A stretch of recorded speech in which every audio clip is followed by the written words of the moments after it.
One thing I've learned, okay, we should not blame the issue of piracy, and it has dawned on me is that you cannot blame piracy on the issue of the administration. It has to do with a lot of the social issues that come out. I have learned recently that, and which is a fact, that the issue of piracy in Somalia started from the fact when the rivers were being polluted, and as the pollution began to grow badly, the normal seafarers or the normal fishing people, communities, could not, in effect, catch their fishes anymore, which means they had to go deeper and deeper offshore. And in worst case scenario, even going deeper offshore, the most international vessels were coming, the big fishing factories, they call them, would come and do a sweep and carry all the fish. So it was purely an economic issue.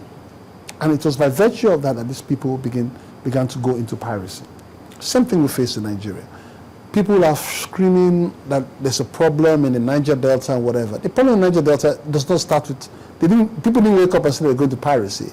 They were going to piracy because they could not sort themselves economically. I'm not holding fault for them, but piracy has to be looked at not only in the issue of tackling and stopping piracy, but we also need to look at the economic issues that created the piracy. These guys are not ghosts. They came from land. And what created the problem? They had an economic problem. And when they could not feed themselves anymore, they were looking for other ways. They're trying to feed their family. So I'm not saying it's a justification for that, but we need to begin to look at what is causing the problem for piracy. One, the rivers have been polluted. What are we doing about the oil companies cleaning out the rivers so that these guys can actually catch their fishes? What are we doing about creating employment onshore for them? And other things like that. Because the moment we begin to create jobs for these guys onshore, then they would now be able to say, I don't need to do this job because nobody wants to go out there and be shot by the Navy or be shot by anybody. But it's out of desperation they go out there.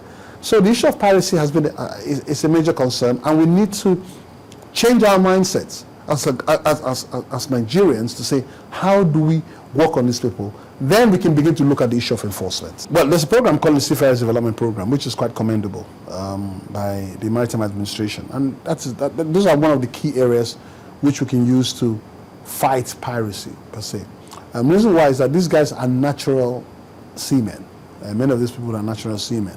But so you need to put them in the environment which they are comfortable in. So the Seafarers program is something which is good, which is sending them out. And I understand that quite a few hundreds of thousands have been sent out on this program.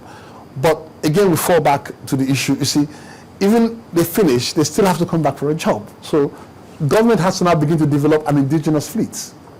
Okay, so, and really the shipping industry is not asking government for money, per se. What they're asking for is just the policy that is a bit more protectionist, to protect the Nigerian or indigenous ship owners for them to be able to acquire these vessels. Because these guys who have gone for Seafarers Development Program, they have to come back for the certificate of competency. Where do you put them? What vessels do you put them? So these are things that no. So we have to develop a national flag carrier or national flagged vessels where we can, the Maritime Administration can now demand that these our seafarers can be put on board. Okay, at this point, I'd like to thank you, Mr. Omatseye, for your time with us on the program. Thank you very much. Thank you very much. Thank you, sir.